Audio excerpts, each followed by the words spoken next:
현재 논란인 안상호와 정반대길을 걸었던 조선인 의사.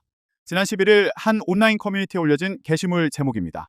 이 글은 최근 이슈가 된 배우 하영의 증조부 안상호처럼 관비 유학생 출신 의사였던 김익남의 생애를 비교 소개해 화제가 됐습니다. 최근 안상호의 친일 논란이 재점화되면서 그와 마찬가지로 구한말 정부의 지원을 받아 일본에서 근대의학을 전공했으나 전혀 다른 삶을 살았던 김익남의 행보가 다시금 조명받고 있습니다. 14일 대한제국 시기 민족지 대한매일신보와 한국독립운동사연구소 이정은 연구위원회 최초의 근대개업에 안상호의 생애와 활동 논문 등에 따르면 안상호는 1898년 대한제국 관비 유학생으로 일본 도쿄 GKN 의학교에서 공부한 뒤 일본 의사면허를 취득해 현지에서 의료 활동을 했습니다. 이후 1907년 귀국해 한국인 최초로 서양식 병원을 개원했으며 고종의 왕실 진료에도 참여한 것으로 알려졌습니다. 그러나 안상호는 1916년 결성된 친일단체 대정친목회의 평의원 명단에 이름을 올리는 등 친일 행적 의혹을 받고 있습니다. 대정친목회는 대표적 친일파인 이완용이 고문을 맡았으며 조선 총독부의 내선융화 정책에 적극 동조했던 단체로 평가받습니다. 일제 강점기 언론 보도 역시 이러한 의혹을 뒷받침합니다. 1918년 12월 10일자 매일신보에는 안상호가 일본인 아내와 결혼한 뒤 나는 일본 사람과 똑같다.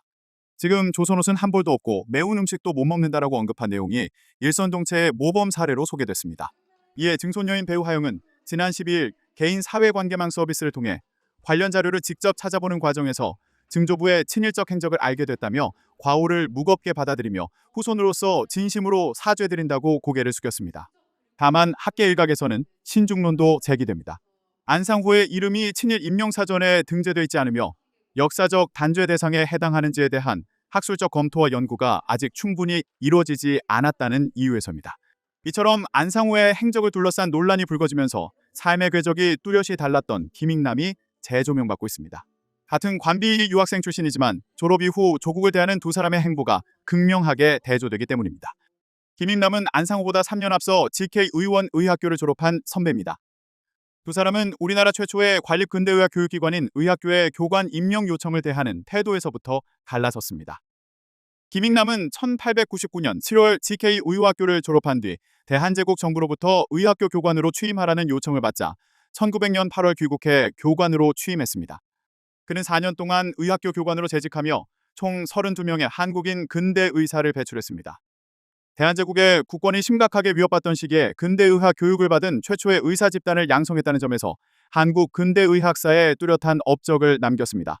김익남은 4년 후 국가의 요구로 대한제국 육군군의장으로 전임한 뒤에도 의료계와 군진의학 분야에서 왕성하게 활동했습니다. 1908년에는 일본인 의사단체인 계림의학회에 대항해 우리나라 최초 의사단체인 의사연구회를 창립해 초대 회장을 맡기도 했습니다. 김익남 후임 의학교 교관으로 임명된 사람이 바로 안상호였습니다.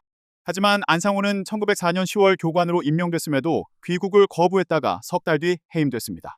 안상호는 1907년 의학교가 일제 통감부에 의해 대한의원에 강제 통합된 이후에야 귀국했습니다. 김익남이 일제와 거리를 두다 불이익을 받은 정황은 여러 자료에서 확인됩니다. 그는 1907년 6월 이토 히로부미 암살을 시도했다가 실패한 뒤 자결한 정재홍 의사의 추모 사업에 참여했습니다.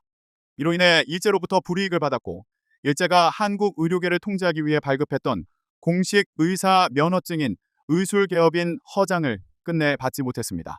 황상익 서울대 의과대학 명예교수는 이를 김익남이 일제에 포섭되거나 협력하지 않았음을 보여주는 결정적 단서로 평가했습니다. 황 교수는 의료계와 교육계, 군진의학 분야에서 요직을 거친 김익남은 일제가 적극적으로 포섭하려 했을 가능성이 매우 높은 인물이라며 그런데도 일제에 협력한 흔적은 찾아볼 수 없다고 밝혔습니다. 이처럼 뛰어난 업적에도 김익남의 생애가 널리 알려지지 않았던 까닭은 그가 기반을 두었던 의학교 역사와 관련이 깊습니다.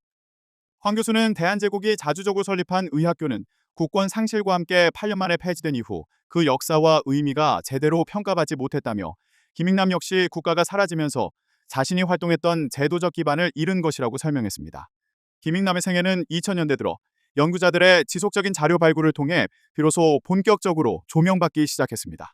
2015년 서울 종로구에 의학교 터표석이 들어섰고 2018년에는 서울대 의과대학 연권 캠퍼스 내 김익남 동상이 세워졌습니다. 황 교수는 최근 논란이 역설적으로 한국 근대의학사에서 매우 중요한 인물을 다시 돌아보는 계기가 됐다며 이번 계기를 통해 그동안 제대로 조명받지 못했던 김익남 선생과 의학교의 역사적 가치가 널리 알려지기를 바란다고 당부했습니다.